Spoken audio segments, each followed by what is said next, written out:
Hey losers, welcome back to my channel. I'm Coral. I am here today with a spoiler-free review of an upcoming release. This is The Daughters of Block Island by Christa Carmen. You might recognize that name. She wrote a short story collection called Something Borrowed, Something Blood-Soaked. It came out a few years back, maybe around like 2018, 2019, or at least that's when I read it. I was so excited when I got an email from her asking if I would like to review her upcoming book, her first novel. I was so excited. I said yes, of course, and here it is. I'd like to tell you a little bit about it. This is a story about two sisters who've never met each other, and that's because the younger sister, Blake, was raised in foster care. She was put up for adoption. She was raised in foster care, and she knew nothing about her birth family until recently when she gained access to her birth certificate.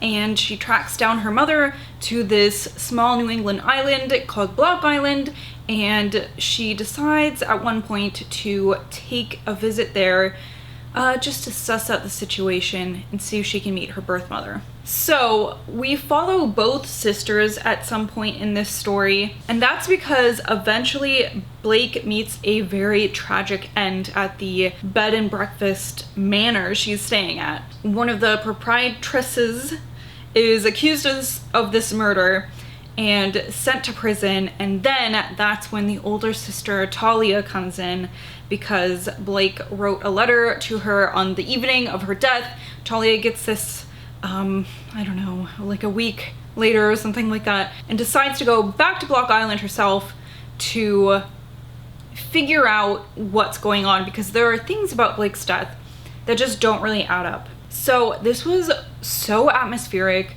and right away you're like, this is obviously like a gothic horror novel. Not just that, but the main character Blake is obsessed with gothic horror, and you find out that that's something her sister Talia has in common.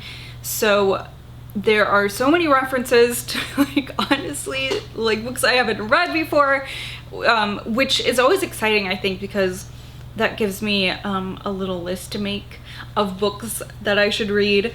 And so it's a book about people who love gothic horror, and Blake is literally in a fucking gothic novel, so it's really meta. And I was thinking that the entire time, and then in the afterword the author kind of talks about that too, so that was really fun to like have my thoughts confirmed. So, you know, there are these really typical things of the genre, but in a fun way, you know, because it's like the character knows that this is happening, and it's like kind of uncanny and surreal, right? Because she feels like she's literally in one of the books she's read growing up. I really enjoyed the bed and breakfast Blake stays at. It plays a huge role in the story, actually. There is a lot of time spent there in the novel, and it is a spooky place. It's like this old mansion that these two sisters live in and run together. At the point we're at in the novel, it's like the off season for the island, so it's like empty except for Blake and these two ladies.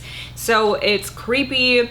Right away they're like, oh yes, there's been a murder here, you might see the ghosts. So it's like spooky, like sordid history, and really like a house full of very many secrets. So that was a ton of fun. I think that might be my favorite part of the book, is like unraveling all the things that this house, Whitehall, had to offer. So altogether, I really enjoyed this.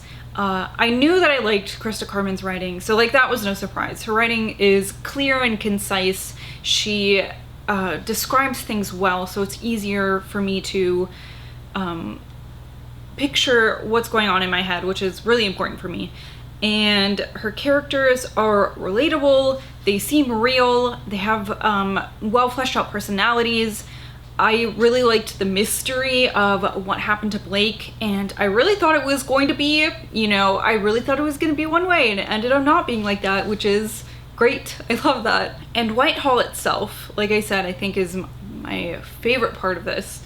There are many secrets in this mansion, and I don't know, it's a book about like family secrets and small town secrets and like generations of families maybe not acting very well, and a story that was kind of sad because it was about these two sisters that will never be able to meet each other. And it was just all in all like really fun, especially if you are familiar with gothic horror. I think there's going to be a lot more for you to pick up than someone like me who has maybe read like one or two outside of like VC Andrews, you know what I mean? I haven't read Rebecca, I haven't read Haunting of Hill House, you know what I mean? So if you are someone who's more familiar with that, I think that this will offer even more like fun tidbits for you to munch on. The author did this really good job of taking this trope, like the gothic horror trope, the atmosphere, the secrets, the creepy house, and adding a little something new to it. So it's not going to be like every other gothic horror novel out there, which was really interesting. So I would recommend this. I would say pick it up. It's, I think, the perfect length. You know, you get enough to keep you guessing, but it doesn't go on for too long. And I would recommend it, especially if you are somebody who enjoys gothic horror. I think this will be a must read for people who are looking for that. But especially, I mean, it's a book full of atmosphere and creepy houses and creepy people and lots of secrets. So if that interests you, I will leave a link to bookshop.org where you can pick up her novel. And let me know if you've read this, if you're considering picking it up, if I've convinced you, if you like gothic horror. I'd love to hear. Thank you so much for watching. I will see you guys later. Goodbye.